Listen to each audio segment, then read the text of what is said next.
आज का स्त्री भोग का नवा चैप्टर है पुरुष और स्त्री का मूल संबंध।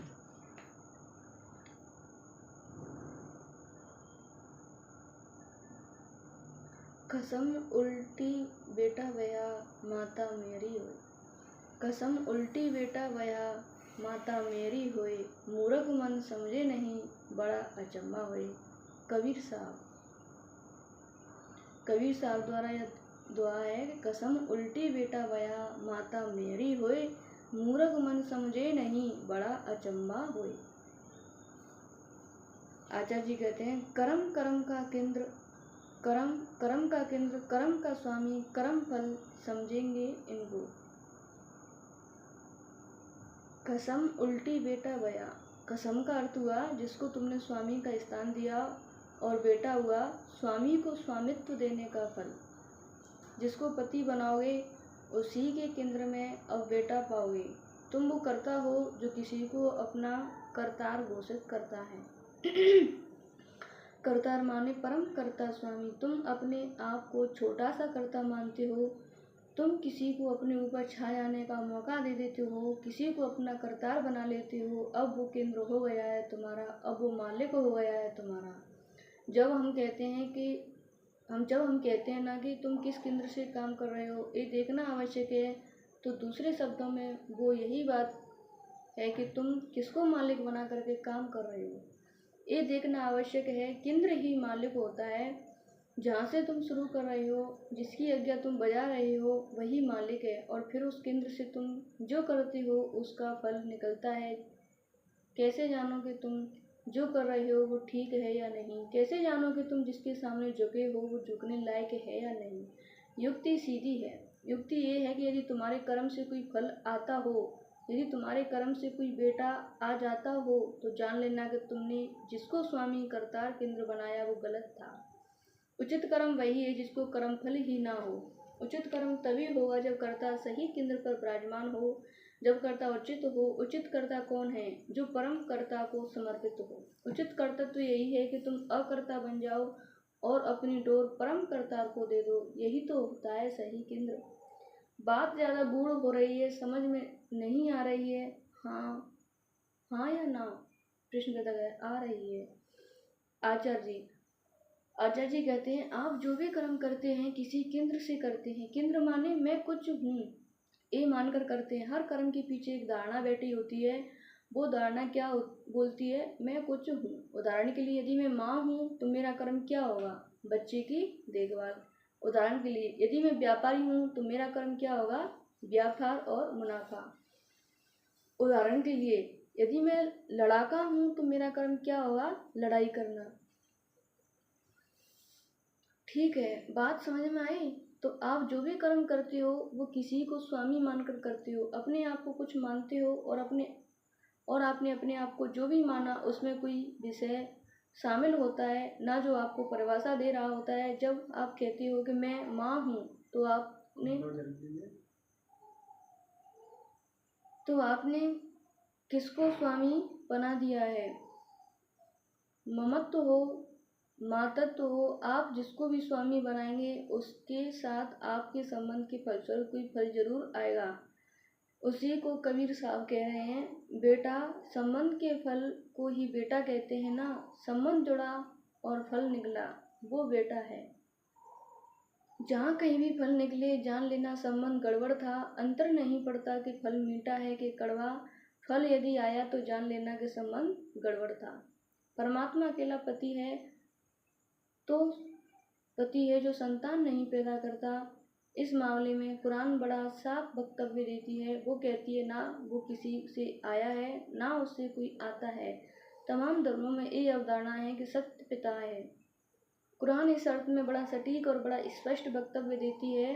वो कहती है ना तुम ये भी मत कह देना जैसे जीसस ने कहा था कि मैं अपने पिता से आ रहा हूँ। तुम उसके पैगंबर हो सकते हो, उसके पुत्र नहीं।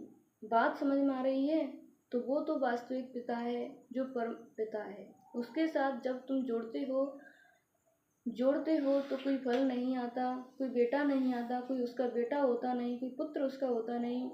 तो सही संगति तुम्हारी हो रही है या नहीं, ये जांचने का तरीका यही है।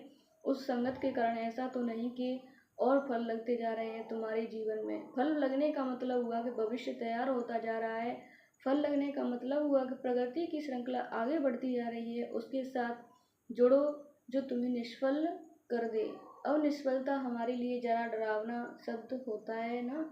नहीं, अध्यात्म की सुनो, सत्य की मानो, तो निष्फलता से अच्छा शब्द कोई नहीं होता। निष्फलता का अर्थ होता है भविष्य से मुक्ति, क्योंकि फल तो भविष्य में होता है। निष्फल होने का अर्थ हुआ कि उसने तुम्हारा भविष्य समाप्त कर दिया। उससे जोड़ो जो तुम्हारा भविष्य बिल्कुल चौपट कर दे।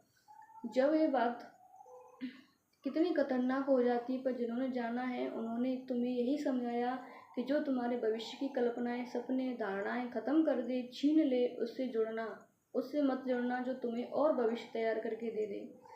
सांसारिक रूप से तो तुम जिस पति के साथ जुड़ते हो वो जुड़ने के साल 2 साल के भीतर ही तुम्हें थमा देता है। भविष्य किलकारियां भरता हुआ भविष्य। बच्चा हो क्या होता है? बच्चा माने भविष्य। परमात्मा के साथ जुड़ोगे तो भविष्य छिन जाएगा। संसार के साथ जुड़ोगे तो भविष्य गोद में आ जाएगा। अब उसे पालो पोसो, बड़ा करो, मुक्ति नहीं मिलेगी। बात आ रही है समझ में? यही समझा रहे हैं कबीर साहब। कसम उल्टा बेटा भैया, कसम उलट बेटा भैया। तुम जब किसी गलत पति के साथ जुड़ जाते हो तो वो तुमको दंड स्वरूप बेटा मिल जाता है। परमात्मा के साथ जुड़ने का परमात्मा को पति का स्थान देने का लाभ कि यही होता है कि वो तुम्हें बेटा नहीं देगा। जो